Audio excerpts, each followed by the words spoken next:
Right now, Pittsburgh's best sports show is about to begin. Call us or tweet us. We've got things to talk about on the Nightly Sports Call. All right, thanks a lot, Ken, and thank you for tuning into the Allegheny Health Network Nightly Sports Call. 412-575-2600 is the number. You can send me a tweet at Richie Walsh.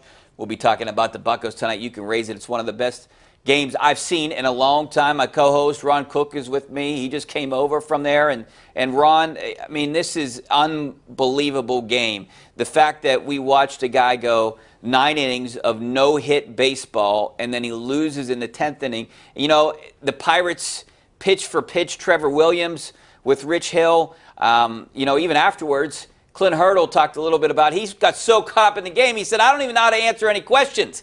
It was just a really, really, really good Well, I want to correct you. First of all, I wasn't there, and I thought you were I there. wish I had been. But I was, you know, Rich, we live in a Steelers town. Not a football town, a Steelers town. They own the town. Hockey has become so big here, especially with young people. But a game like tonight reminds me why baseball has always been my favorite sport, where every pitch means something. This felt like in a way, like a postseason game. Is he going to get a perfect game? Is Rich Hill going to get a no-hitter? Can Trevor Williams get to keep them scoreless? We're talking about the best team in baseball. The Dodgers came in 54 games over 500 tonight.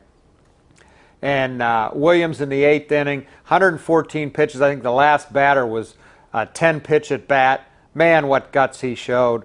And then to have the no-hitter continue through 9.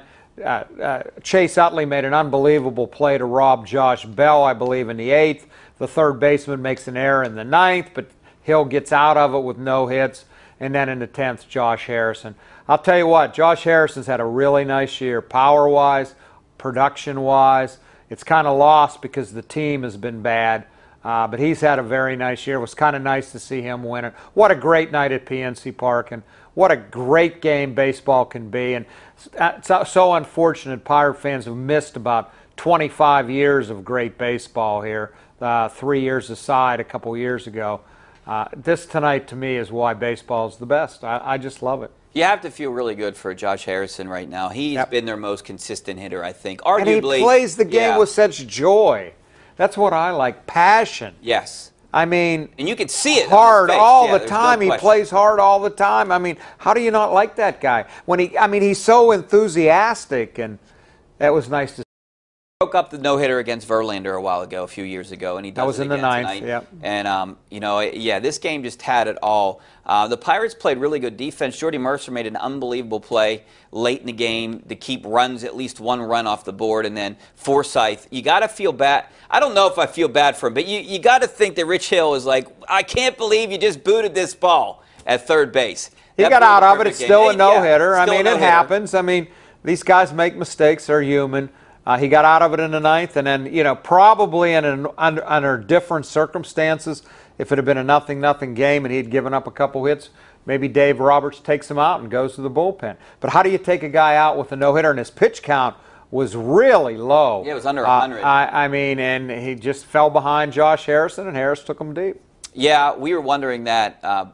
Pomp was here and Josh upstairs, and we were wondering if they would take him out. And I don't think you could. But, you know, it would even be worse if Forsythe doesn't make the error at third base, and now you lose a perfect game in the 10th instead of a no-hitter. But it's just a great, great baseball game where the last few innings, every pitch meant something, and that's what I love about that sport. You know, I don't want to get ahead of myself here and talk about the Pirates still being in this, but is this something? I know, but is this something that can maybe spark this team to make a late run? They're 8 games behind. The Cubs won again today. Yeah, they won again. I mean, the Cardinals were winning today. I think Milwaukee was losing.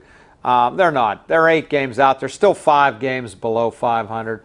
I mean, that ship has sailed and crashed and burned and sank as far as I'm concerned. But that doesn't mean there aren't things to look for down the stretch. I want to see how these young pitchers do. I'd love to see Glass now pitch again. I'd like to see Nick Kingham come up here and get a start or two, see what they can do. But tonight was a special night against a team that's one of the best in the history of baseball, and they shut them out and won 1-0. You've seen a lot of games. Does this rank in your top 10, 20? It's talking about that. You know, it's pretty high, but I mean, It's still a game in August with a team that was 6 games under 500, but just the drama of it made it pretty special. Yeah, it'd mean a lot more if it was for a wild card or a playoff, Right. if they were still in the mix, but unfortunately. Still, the Cueto night might be the best night I've ever Yeah. had at a baseball. One of the loudest, that's for sure. Yep. All right, well, we got to take a break. We're coming back with some of your phone calls, 412-575-2600. We have one line open, so give us a call. And you can send me your tweets at Richie Walsh. Back in a couple minutes.